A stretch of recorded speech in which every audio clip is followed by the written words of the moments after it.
కవిత పిటిషన్పై విచారణ వాయిదా 26న తదుపరి విచారణ వింటామన్న కోర్టు. సిబిఐ విచారణను సవాల్ చేస్తూ పిటిషన్ వేసిన కవిత.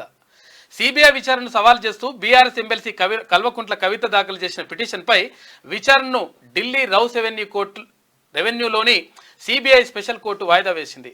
ఈ పిటిషన్పై ఈ నెల 26న తదుపరి విచారణ చేపడతామని తెలిపింది. లిక్కర్ స్కామ్లో అరెస్ట్ అయి తీహార్ జైల్లో ఉన్న కవితను విచారించేందుకు అనుమతి కోరుతూ ఈ నెల 5న సిబిఐ అధికారులు కోర్టులో అప్లికేషన్ వేసిండ్రు. రైట్ గా ఆమెకు మళ్ళా నిరాశ ఎదురైపోయిందట. ఈ ఆశ నిరాశలు ఆశే లేదు ఇక నీ జీవితంలో, మొత్తం నిరాశల మీదనే ఉండాలి.